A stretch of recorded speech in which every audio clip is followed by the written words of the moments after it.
Good morning, student. Today's our topic is crystalline solid and amorphous solid.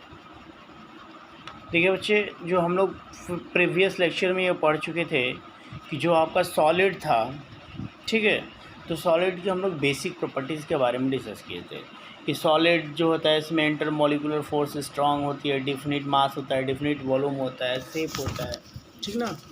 इन सारी properties के बारे में हम लोग डिस्कस किए थे।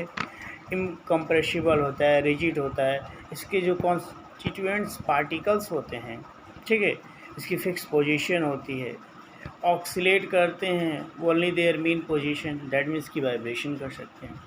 इन सारी प्रॉपर्टीज़ को हम लोग सॉलिड के, यानी जो जनरल प्रॉपर्टीज़ ऑफ सॉलिड होती है, इसको हम लोग प्रीवियस लेक्चर में पढ़े हैं। जो अभी हम लोग डिस्कस करने जा रहे हैं कि जो आपका सॉलिड होता है दो तरह का होता है, ठीक है, on the basis of the nature of order present in the arrangement of constituents particle, यानी जो आपका किसी भी सॉलिड के अंदर जो उसके कॉन्स्टिट्यूएंट्स पार्टिकल्स होते हैं उनके अरेंजमेंट के बेसिस पर जो आपका सॉलिड होता है दो तरह का होता है। एक आपका क्रिस्टलाइन सॉलिड, तो दूसरा आपका एमॉर्फस सॉलिड, ठीक है।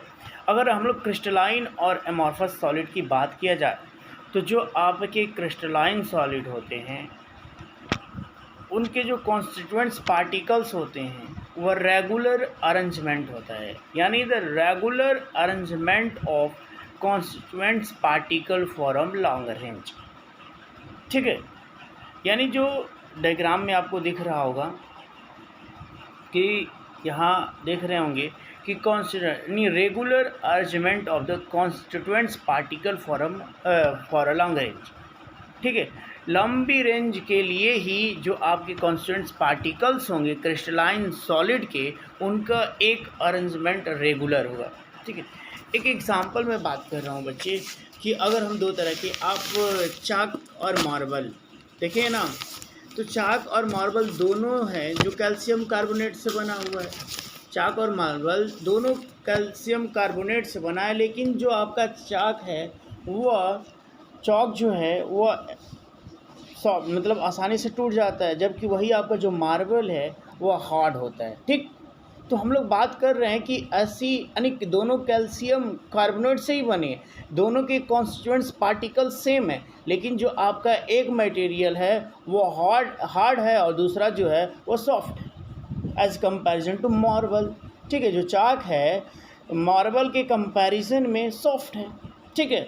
लेकिन जो क्यों भाई, तो हम लोग ये डिस्कस कर रहे हैं कि जो रेगुलर अरेंजमेंट है of constituents particles for a long range. इधर अगर हम लोग बात करें एमॉर्फस सॉलिड की, तो जो इसके इरेगुलर, यानी जो अरेंजमेंट होता है तो रेगुलर होता है फॉर अ शॉर्ट पीरियड के लिए, शॉर्ट रेंज के लिए, या फिर irregular arrangement of the constituents particle for a short range, ठीक। यानी इनके जो कॉन्स्टिट्यूएंट्स पार्टिकल्स होते हैं उनका जो अरेंजमेंट होता है इरेगुलर होता है। कंफर्म। जो आपके क्रिस्टलाइन सॉलिड्स हो सकते हैं वह ट्रू सॉलिड होते हैं, ठीक, ट्रू सॉलिड होते हैं, कंफर्म। और इधर जो आपके एमॉर्फस सॉलिड होते हैं या स्यूडो सॉलिड या सुपर कोल्ड सॉलिड कहा जाता है इनको। क्या होते हैं बच्चे, ये आपके pseudo solid and super cooled solid कहा जाता है इनको। यानी ट्रू सॉलिड कहने का मीनिंग यहाँ पर ये है कि जो ट्रू सॉलिड हम लोग बात किए थे बच्चे कि जो ट्रू सॉलिड होते हैं इनका जो कॉन्स्टिट्यूएंट्स पार्टिकल्स होता है फ्रॉम अ लॉन्ग रेंज के लिए, यानी they have definite enthalpy of fusion and that required to the melt per unit mass of crystal is always same for that crystal. Due to these characteristic crystal solid is called true solids. अगर हम लोग बात करें इनकी melting point की तो fixed होती है, मतलब दैट मीन्स कि अगर कोई सब्सटेंस की मेल्टिंग पॉइंट हो, अगर मान लीजिए फिक्स्ड करने का मतलब कि 150 डिग्री सेल्सियस है, इसकी मीनिंग ये है कि इस पॉइंट पर, इस कांस्टेंट टेम्परेचर पर आपका जो पूरा सॉलिड यानी जो क्रिस्टलाइन सॉलिड होगा वो पूरी तरीके से मेल्ट कर जाएगा, ठीक है। यानी उस पॉइंट तक, और जब तक ये पूरा मेल्ट नहीं करेगा तब तक उसका टेम्परेचर इंक्रीज नहीं करता है। कन्फर्म? कोई दिक्कत? और इधर जो है एमॉर्फस जो सॉलिड होता है, इसकी जो मेल्टिंग पॉइंट होती है वह एक रेंज तक होती है, रेंज ऑफ टेम्परेचर होता है, यानी 150 डिग्री सेल्सियस से 250 डिग्री सेल्सियस। मतलब ये करेक्ट डाटा नहीं है, एक एज एग्जांपल अगर इनके रेंज में है, मतलब अगर मान लीजिए 100 डिग्री सेल्सियस से 120 डिग्री सेल्सियस तक, यानी इनका एक रेंज चलता है, ठीक। एमॉर्फस सॉलिड में जो आपके सॉलिड्स होते हैं उनका रेंज होता है। कन्फर्म? जो आपके क्रिस्टलाइन सॉलिड होते हैं एन आइसोटोनिक इन नेचर होते हैं, एन आइसोटोनिक इन नेचर होते हैं। इसकी मीनिंग है बच्चे कि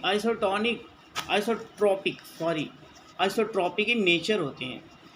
इसकी मीनिंग है कि different physical properties and the different direction, यानी डिफरेंट अलग अलग डायरेक्शन में इनकी जो फिजिकल प्रॉपर्टीज़ होगी वो सेम होती है।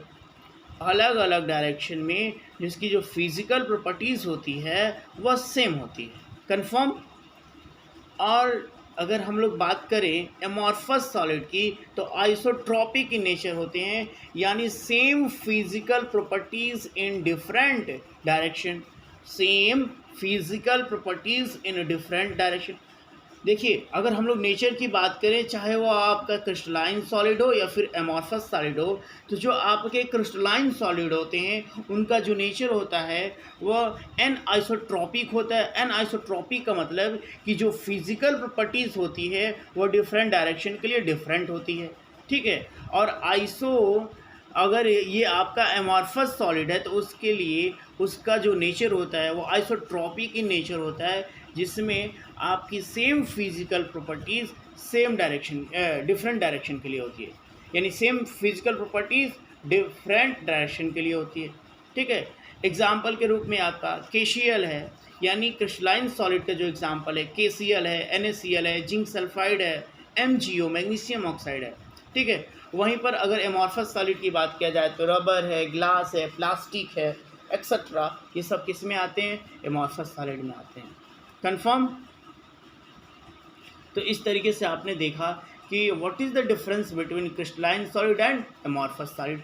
इस पूरे लेक्चर में हम लोग को क्रिस्टलाइन सॉलिड के बारे में ही पढ़ना है, ठीक है, क्योंकि यही आपका क्या होता है? ट्रू सॉलिड होता है, यही आपका ट्रू सॉलिड होता है। कन्फर्म?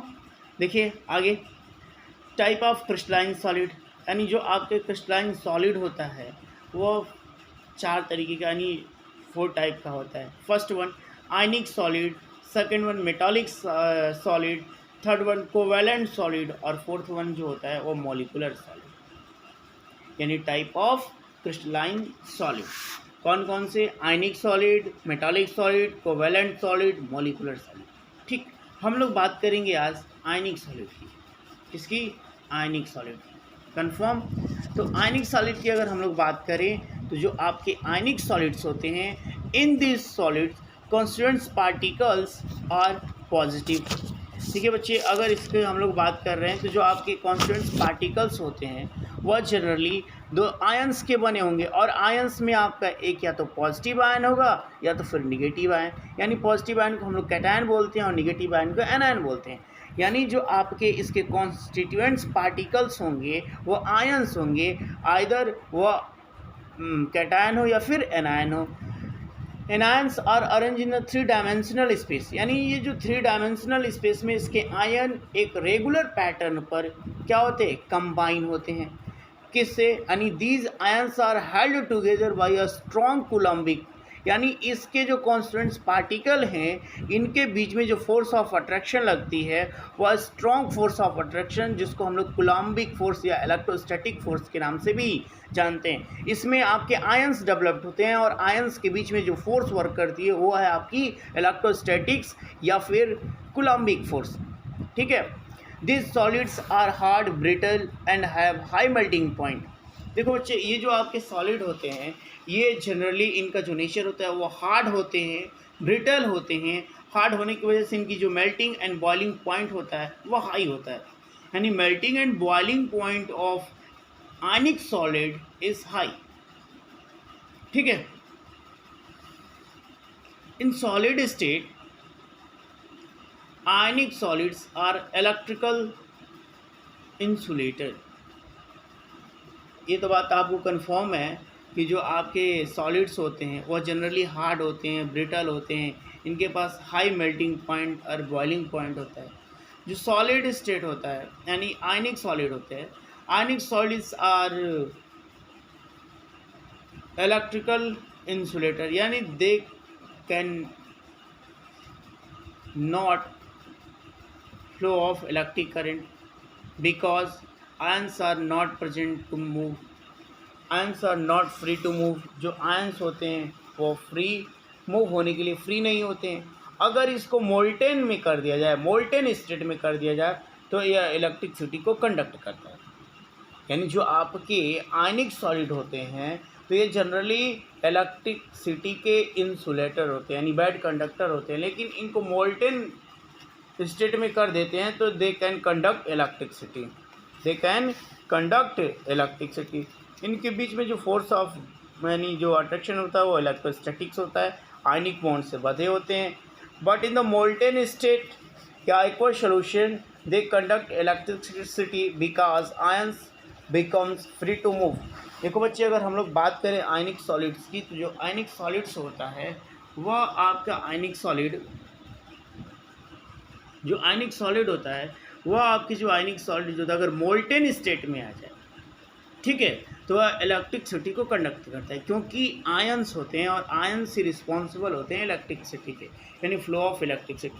अगर हम लोग बात करें बच्चे फ्लो ऑफ इलेक्ट्रिक करंट, तो उसमें 3 फैक्टर इफेक्ट करता है। पहला एक आपका फ्री इलेक्ट्रॉन, दूसरा फ्री आयंस, और थर्ड वन जो होता है वो होल्स होता है। और यही 3 रिस्पॉन्सिबल होते हैं किसी भी कंडक्टर हो, सोल्यूशन हो या P type N type crystal हो, फ्लो ऑफ इलेक्ट्रिक करंट।